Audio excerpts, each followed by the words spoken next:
The views expressed on the Nova Society are those of the panelists and guests and do not necessarily reflect the views or opinions of the Phoenix Research Institute or any institution which any panel member is associated. I'd like to welcome everyone back to the Nova Society. I'm your host, Dr. Brooklyn Ann Weldon, and I'm here with my panel, Dr. Scott Gershwer and Dr. Mark Ballot. So we have the big blue wavy election yesterday of November 4th. And results of the California voters who approved Proposition 50 and the redistricting measure that will favor the Democrats, which Trump has declared was rigged and illegal or violated the Constitution, for instance. So we were going to talk about the implications of that, and that was not the only amendment or proposition, rather, on the ballot. We did have one here in New York that had to do with expanding an Olympic Park in Essex County and exchange adding more land to the Adirondack Park system in the state of New York. However, that affects only New York State voters. So, Mark, Scott, tell us tell our listeners what else was happening on the national level with amendment. I'm sorry. Why do I keep calling them amendments? Propositions. Propositions. Of course, we'll get to the California one, but some really important ones that were out there that probably were well under the radar in states that you don't think of. The state of Maine, question number 1, which require voter ID and restrict access to pre-election voting. That was in the state of Maine, and Maine rejected that ballot measure, 63% to 35%. Maine question number 2. Prohibit gun possession for people courts rule a threat. And the Maine voters approved a new red flag law that will allow family members or law enforcement to petition a court to temporarily prohibit people at risk of harming themselves or others from having weapons. That was 63% to 37%. So a little bit of a dig in Maine for the old all-inclusive, powerful Second Amendment. And again, a little dig into voter restriction in Maine. And the last one that stuck out to me was in Colorado, which was Proposition MM, and the Colorado voters approved a measure to increase taxes on high-income families and use the money to fund universal free breakfast and lunch for K through 12 students, and that builds on a universal free meals program that voters had already approved. And that was 58% to 42%. So, again, could very well have implications to the fact that SNAP benefits were being cut back. Colorado's voters stepped up to the plate and says, okay, fine. Our richest people, we are going to get them to pay the bill. And speaking of that, what are your thoughts on, speaking of SNAP, what are your thoughts on Trump saying, yeah, no, we're going to ignore the judge's order to use the contingency funds for SNAP to pay for SNAP? Well, obviously but we shouldn't talk about that today. This is not the day for that.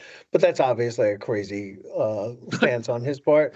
What he should have said was, well, the courts are making me do it, so I have to do it. And it's not his fault, so his supporters can't go after him for that ridiculous on his part for that. But you know what?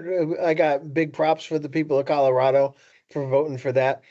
I do think, I'm beginning to think anyway, that people would be okay with raising taxes on the wealthy if you were raising taxes for specific reasons. Like, this is going to fund, and we saw that first with Obamacare, where like the people who had the best insurance company plans were paying a little bit extra so that they could, I forget what the thing was. It had something to do with medical instruments or something like that. They were funding like the purchase of medical instruments that were needed for Medicaid or something like that. And if you tell, we've seen examples of people saying like that guy Mellon, giving $130 million to so-called fund the military for an hour and a half.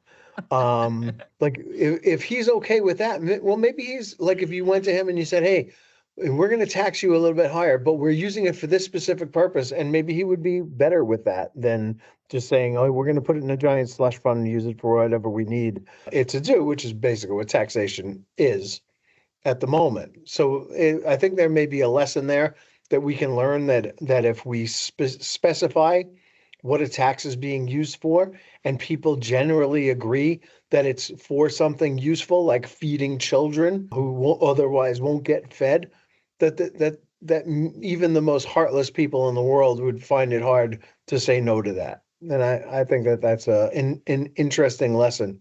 As far as Maine is concerned, I think rejecting this idea of having a special voter ID, that you can't use your driver's license, you have to have this voter ID, is rejected. I mean, it's a poll tax. It's an extra expense for people. It hurts low-income families, low-income people more than it hurts wealthy people. It's stupid. It's unfair. It's un-American, and the entire idea of it should go away. It's just not a good idea, and it's very un-American. So there for that. Now, can we get to California? Well, now let's go to California. Go ahead, Scott. Because to me, what this was more than anything else was an act of political brilliance on the part of Governor Newsom. Rather than do what Abbott did, and rather than do what other states have done, and had the legislature run roughshod over the electorate and say, we need to put you in the boxes that we need to have us win these races. Newsom went out there and he said, I'm going to ask the people. And the idea that at 10 o'clock at night, I was looking at the news and there were lines of people waiting an hour and a half to vote for something that was clearly going to overwhelmingly pass. And more, that they were voting to gerrymander, which is political death, right? It is such a toxic idea. But they were voting to gerrymander for a purpose, to say that we're not putting up with your goddamn Republican shenanigans anymore. And if you want to do it, we're going to do it too. And there's been far too little of that, in my opinion, in the Democratic Party, which has always been the weaker sister when it comes to taking off the gloves and throwing bare knuckles at the other guy. And Newsom did a great job with that. And Newsom, went out there and put himself behind it, got out there and makes fun of Trump with the best of them. Got out there and really, really put himself at the front of the 2028 field, I think, with this move. I think Newsom has done a fantastic job. And this was a huge deal, not just for California, but for the country, to start saying, you know what, time we start fighting back, and this is how we're going to do it. And I agree with you. This was political brilliance. And to show you the contrast just really quickly, just to get off California for a second, in Texas, they had a Proposition 15, which did pass, which enshrines the state's constitution that parents have the responsibility to nurture and protect the children. So that was talk about, yeah, okay, fine. But the better one was Proposition 16, which says that non-citizens, that you have to be a citizen and have U.S. citizenship to vote, which is already a federal law.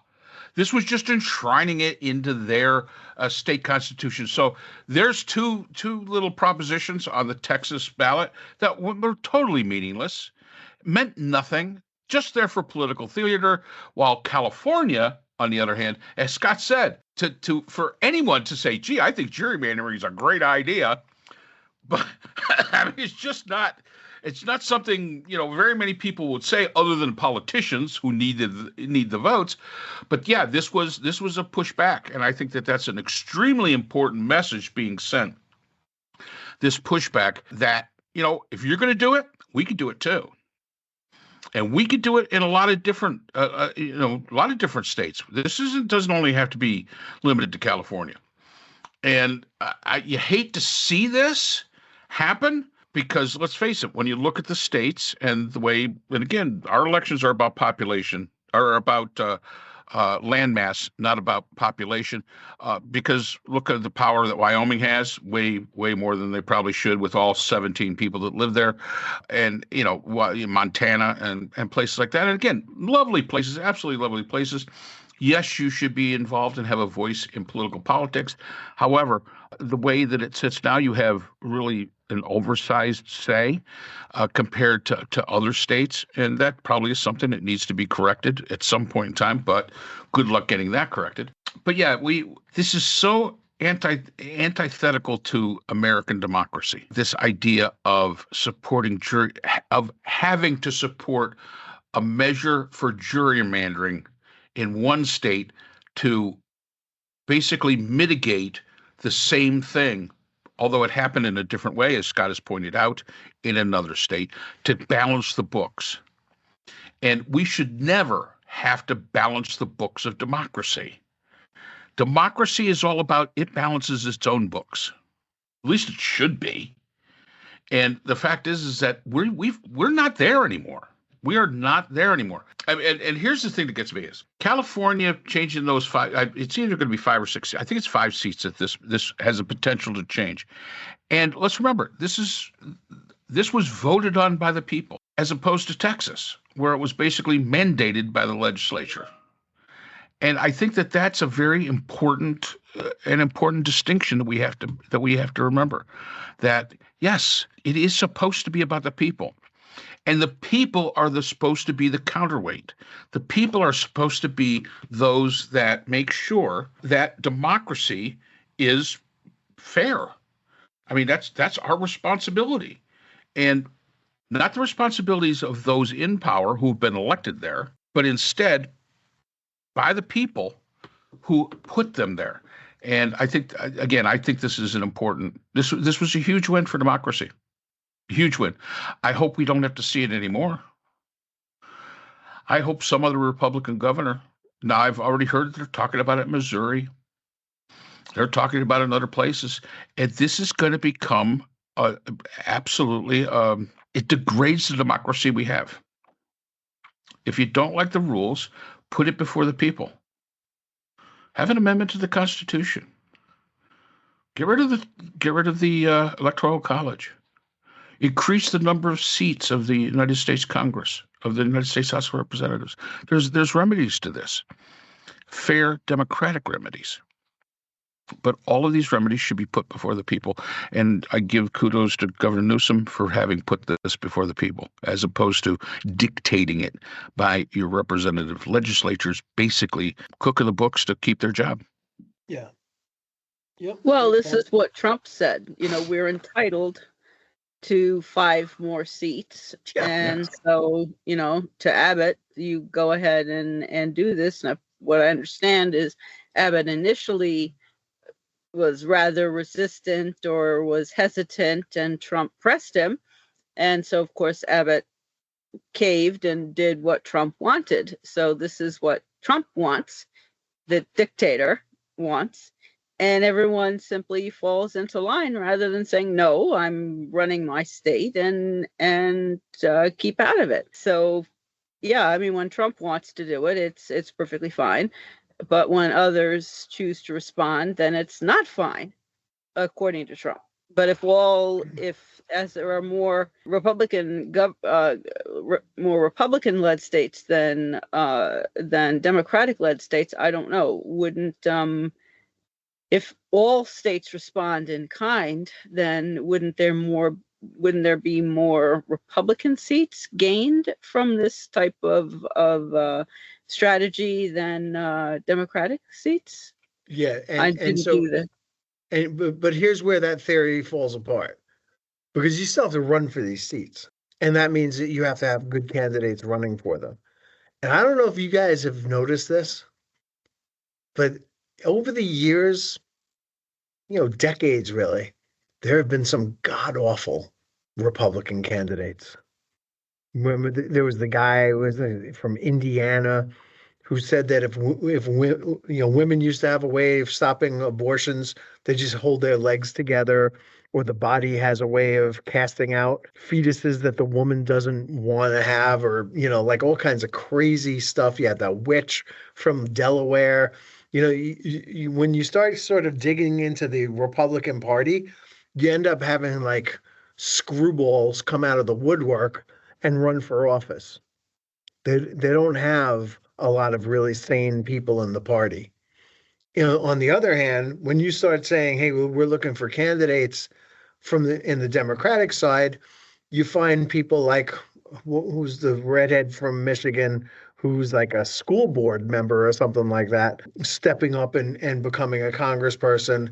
You have people in that nobody's ever heard of before, but who are really smart, sensible people who turn out to be great candidates. And so if, let's say, Missouri decided that they were going to gerrymander and try to create more seats, I think that the Republicans would have a hard time holding on to those seats just because they wouldn't have the candidates to get them. Yeah, that's true. And one of the things that, I would say to the people that are lean Democratic or far Democratic with the Democratic Party, number one, and I've said this before, Mandami is not the face of your party. Don't let anybody tell you that he is. He is not. He's a mayor. And very important win. Congratulations for that. But no, he is not the face of your party. And as Scott pointed out, he can't even run for president. And the other thing is don't become too complacent with this. Yes, you had a good night yesterday. You had a good day. And you got to build upon it. You can't just sit back on your laurels and say, hey, look how good we got. And you see all over the news feeds, this is the blue wave. This says a lot for 2025. Actually, in my mind, it doesn't say anything for 2025 yet. We're too far away from that. So many things could happen between now and November Mark, of 2025. It's 2025 now. Or 2026. I'm sorry. You mean 2026 or 2028? 2026. Okay. Yeah, I mean 2026. Dude, don't think that this is going to carry you in 2026. You got work to do. You still have work to do. And I'm seeing all these feeds. Oh, yes, this is the message. And it is a message, but it's a message today. And don't let people forget it. So stay with it, and we should be, you should be in good shape. And as Scott said, yes, it comes down to the candidates. It really does. But like I said, I hope that we don't devolve into that kind of democracy where we start splitting things up just in an attempt to win a seat, because then you really aren't represented anymore. You're just not represented. You may think you are, but you're not. That's not the way that democracy is supposed to work.